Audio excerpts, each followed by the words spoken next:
Bonjour Jean-Christophe Maché, merci beaucoup d'avoir accepté de participer à notre rubrique Les Décodeurs. Donc, vous êtes le président de FM Logistique, qui est une entreprise indépendante, familiale, qui est présente en France et à l'international. Et c'est une histoire qui dure depuis longtemps puisque vous avez fêté vos 50 ans en 2017. Bonjour Isabelle, effectivement l'an prochain nous aurons le grand bonheur de fêter nos 50 ans d'entreprise. 50 ans d'entreprise au cours desquels nous nous sommes développés en transport, puis en entreposage, en conditionnement et aujourd'hui en supply chain. Nous avons 21 700 collaborateurs qui travaillent dans 13 pays. 13 pays où nous réalisons plus d'1 milliard d'euros de chiffre d'affaires.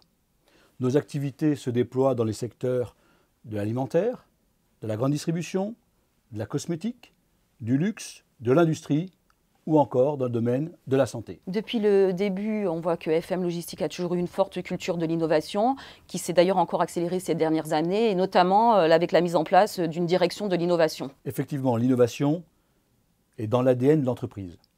Depuis 50 ans, c'est un moteur de performance qui nous permet d'améliorer la supply chain de nos clients.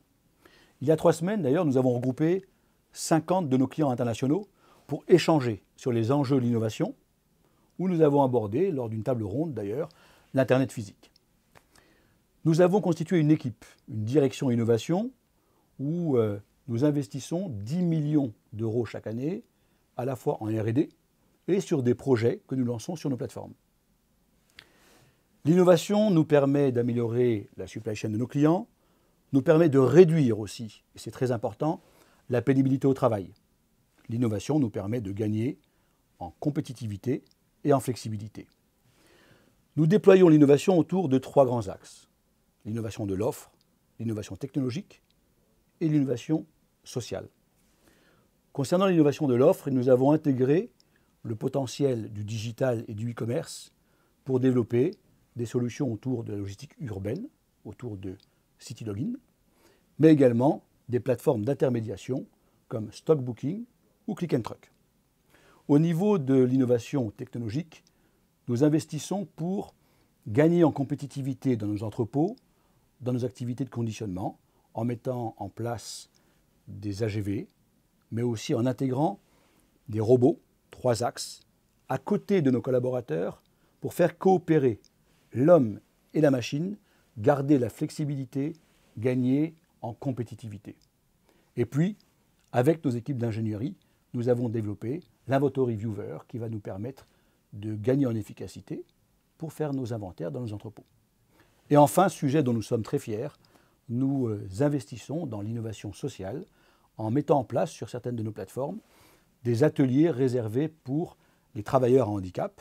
Et nous avons intégré des équipes comme cela à Orléans, bientôt dans le nord de la France.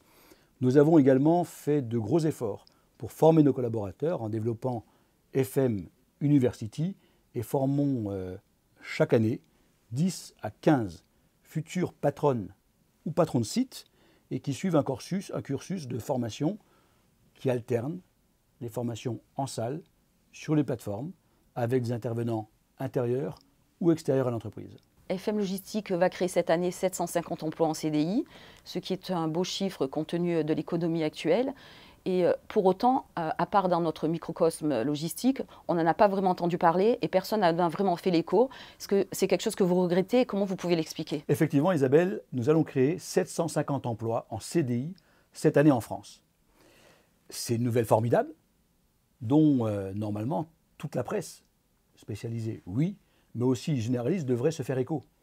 Et pourtant, on n'en entend pas parler. Comment se fait-il qu'on ait ce déficit d'image? Nos confrères, nous-mêmes, le monde de la supply chain et de la logistique en France crée des milliers d'emplois.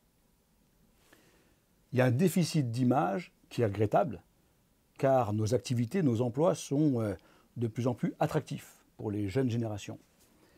Alors j'ai envie d'interpeller aujourd'hui non seulement la presse généralisée, et merci de me donner cette opportunité, mais aussi, à la veille d'échéances politiques importantes, il serait intéressant que les décideurs de ce pays puissent prendre en compte l'atout naturel qu'a la France, de par sa situation géographique en Europe, de par le réseau fluvial que nous avons, mais aussi les ports. Nous avons de formidables ports au nord et au sud de la France.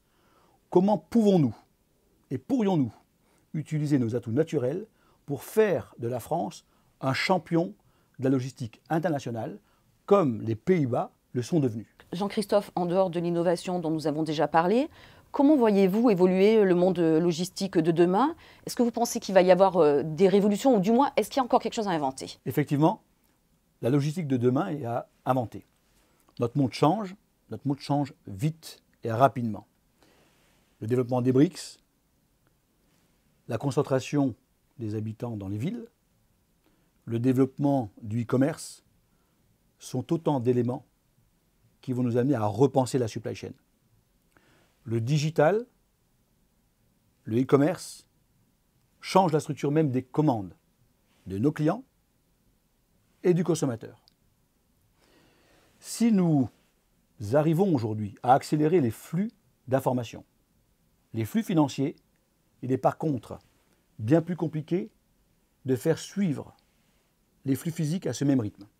Alors l'ensemble des acteurs de la supply chain, mais aussi la collectivité, va devoir repenser à déployer une supply chain plus efficace, allant jusqu'au consommateur. Ainsi, je crois au développement du mode collaboratif. Il y a de grands champions, chacun dans son domaine, et nous devrons, grâce peut-être à l'Internet physique, réussir à faire coopérer l'ensemble des champions que nous sommes, chacun dans nos domaines, chacun dans nos géographies, pour faire une chaîne efficace et globale. Donc pour répondre à cela, nous allons mettre en œuvre la technologie. On a parlé de la robotique, on peut aussi parler des technologies de l'information, du digital. Donc l'ensemble de cet univers technologique constitue une vraie plateforme.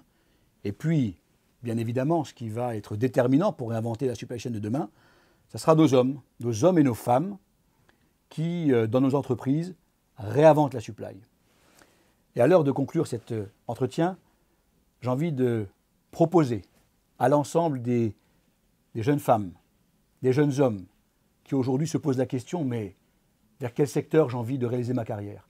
J'ai envie de leur dire, frappez à la porte des acteurs de la supply chain que nous sommes, tous, chargeurs ou prestataires logistiques, pour rentrer dans ce secteur et voir à quel point il est passionnant, voir à quel point tous les jours, nous avons l'opportunité de repenser à la supply chain des années 2020-2030. Merci beaucoup Jean-Christophe d'avoir répondu à toutes mes questions, et puis je vous dis à bientôt.